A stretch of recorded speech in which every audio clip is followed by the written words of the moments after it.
Delicat for the Dot News. This is the Arizona state capitol. It's become ground zero for a battle now being waged over what is the toughest anti-illegal immigration law in the United States.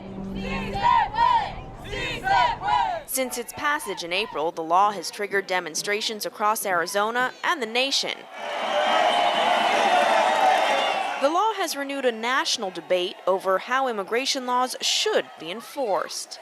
I think it's about securing our border. We've got some smugglers who are dangerous people. Supporters like Police Chief Joe Martinez of Kearney, Arizona, say the law is a necessary step to fight crime. The law allows police to question anyone they suspect is in the country illegally. Anyone who can't produce the right papers can be arrested, fined, or sent to jail. The law also calls for the arrest of people who employ undocumented workers or transport them. It protects all of us, every Arizona citizen, and everyone here in our state lawfully. And it does so while ensuring that the constitutional rights of all in Arizona remain solid, stable, and steadfast. The state of Arizona has close to 500,000 undocumented people, non-citizens living in the state illegally. More people cross its borders from Mexico than any other state. I have my passport, I have my green card. It also has a large population of legal immigrants. I can't ask everybody coming to my truck or my house, do you get the papers? You have a green card? No, that's not right.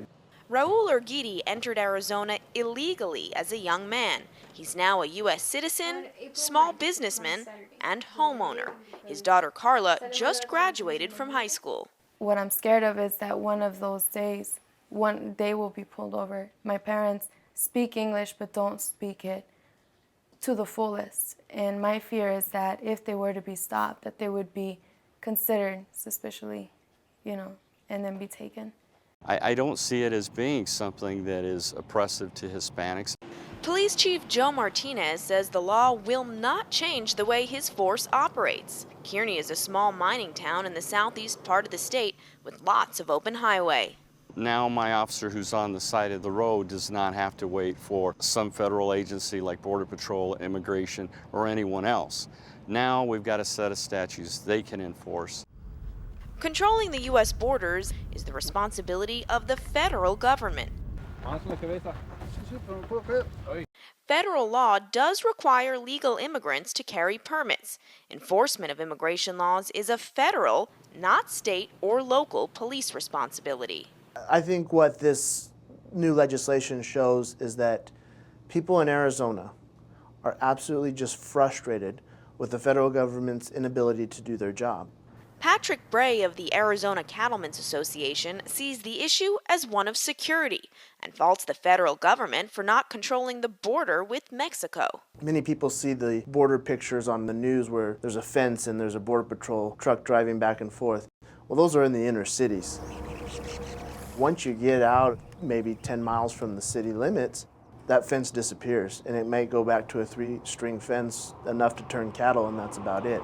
These criminal forces and the drug cartels from Mexico are constantly moving across the rural parts of Arizona, and they're moving drugs and humans, and we're talking thousands of people a day, and they have no regard for the ranchers, their property, or any of their lives or their families' lives.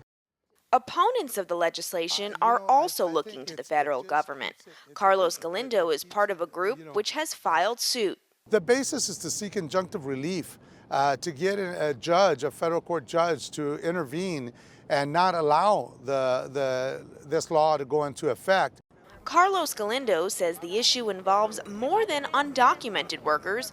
It's about protecting people who are legal. A lot of U.S. citizens, including myself, say, I'm offended by the fact that you will use a certain criteria to determine whether I'm here undocumented based possibly on the last name, based on an accent, based on the way I look.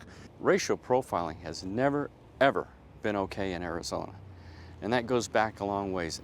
We're not worried about going into your local restaurant or going onto the golf course and questioning every Hispanic on why he got there.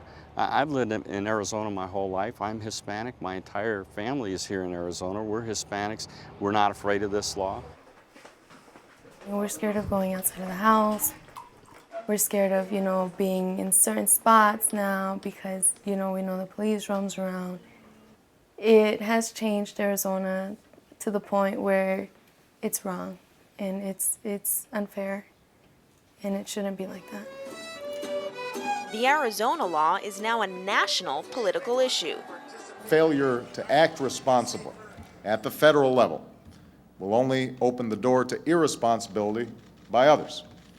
And that includes, for example, the recent efforts in Arizona, which threaten to undermine basic notions of fairness that we cherish as Americans.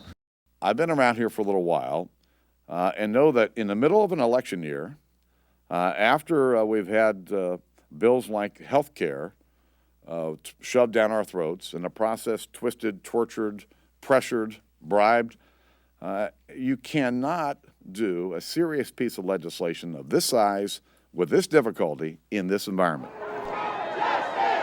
While the debate over the law continues, its impact is being felt across Arizona. National organizations are calling for a boycott of the state, while local companies serving the immigrant communities are seeing a sharp drop in their business. I'm Stacey Delicat for the Dot News.